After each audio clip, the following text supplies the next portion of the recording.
Greetings. Hopefully I'll get this video up before the Oscars on Sunday, but as most film fans do, I make a list of the top films of the year according to me, based on my opinion. Again, these lists are arbitrary. They mostly exist so that people can argue for and against your placement and the films that you choose. I did a top 10, kind of fudge because a few movies were ties, so it ended up being more than 10. But I made one for last year, and I decided to make one for this year. A couple changes. I really couldn't think of 10 films that I thought deserved to be on the list, and 10 is usually the arbitrary number people pick for these things. I did see a lot of movies in 2014, as I always do. Not all the ones I wanted to see, though. I missed Inherent Vice, and that was the big one. I missed Rosewater. There's a few other movies I wanted to see, and probably won't get till later. So this list, it could always be amended if I see more movies from the year that I think deserve to be on there. But I saw a lot of movies, and even though some were good, some were very good, movies like, say, Selma, for instance, I didn't think they deserved to be called the best of the year, so I'm not expanding the list to 10 just to fit a few movies that I maybe really liked but didn't think deserved to be called best. Again, this is all arbitrary, who cares? So, the number I finally settled on was 8. 8 movies that I thought signified the best of the year. Some of the picks are very safe, some of the picks, you'll be like, what the fuck are you thinking, Dave? Whatever. I won't go into long reasons like I did with the last year's video, because I now have a blog where I post full-length movie reviews, and I'll post a link here, and at the bottom in the thing. So, without further ado, let's begin. Number 8, Birdman. Now I know, this movie may end up winning Best Picture on Sunday. It seems to have all the guilds and everything, but I don't think it's great enough to be any higher. The movie's mostly a satire of the state of Hollywood at the time, but also art in general, which can be regular art, it can be theatrical art. It's basically a satire of the art and entertainment world. And because of that, people who are outside of the art world, or people who aren't a big fan of it, aren't really going to get it or understand it or like it.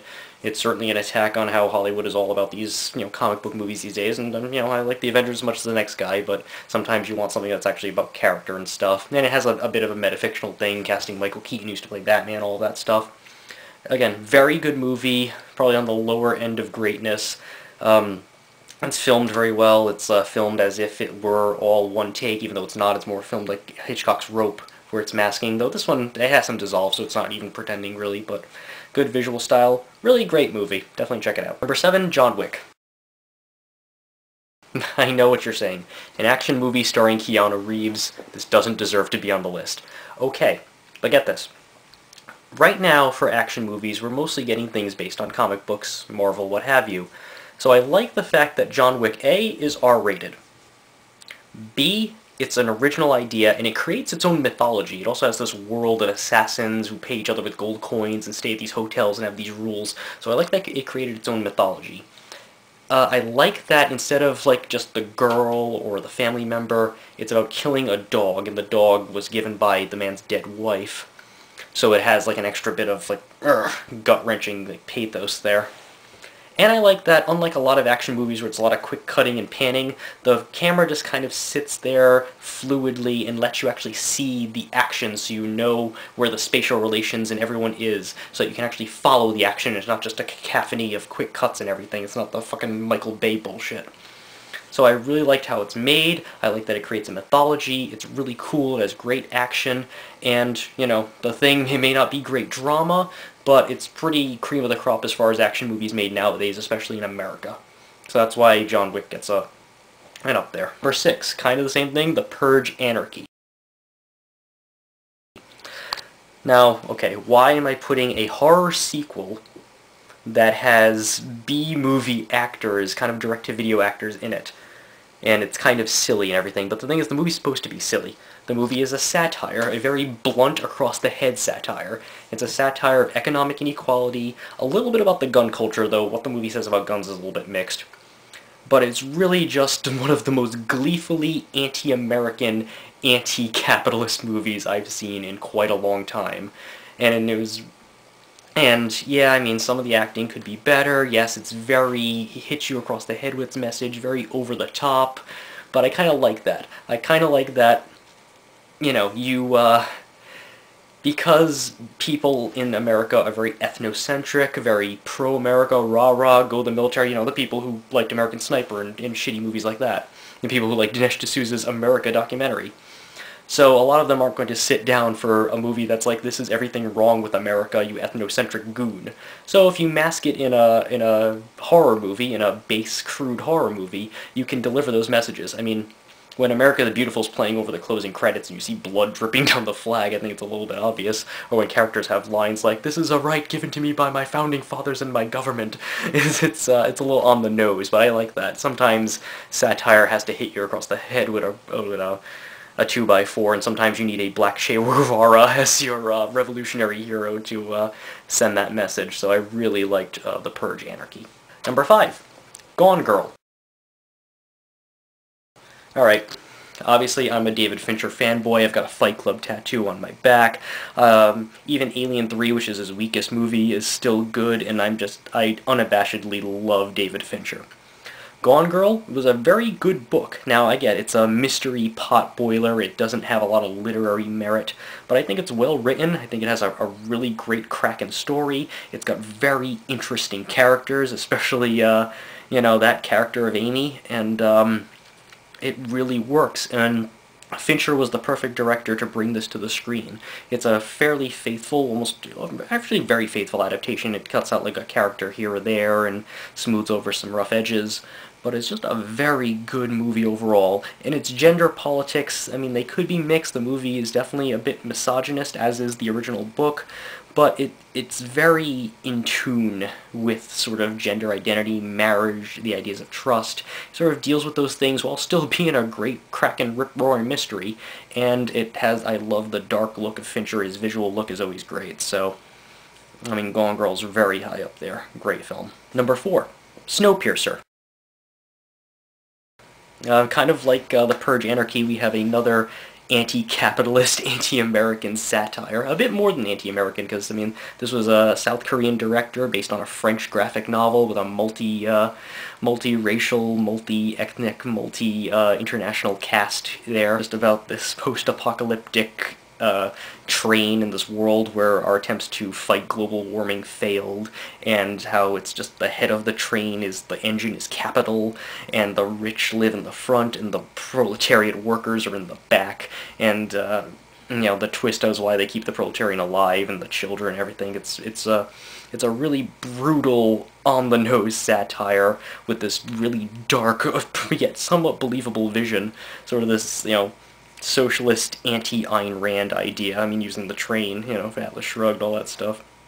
A really great film about, I mean, and economic inequality is one of the biggest issues we're going to have to deal with. I mean, Thomas Piketty's book was all over the place this year. Great read. And, yeah, Snowpiercer was, you know, you can still make a rip-roaring post-apocalyptic action movie and still have it say something, and that's a great thing. Number 3, Whiplash. Alright, Whiplash is a movie where I may not actually agree with the message of the film, which is really negative reinforcement for children, that, you know, this sort of no positive reinforcement and all that stuff will actually excel them to greatness. I don't actually believe that's true, but the movie is excellent. I mean, there are some scenes with, you know, Miles Tenor's character drumming and J.K. Simmons yelling at him, and they're more exciting than, you know, the action sequence in an action movie. I mean, you just have two great characters almost kind of facing off, and then one character trying to reach his greatness, another one who wants to excel to greatness even if it kills them.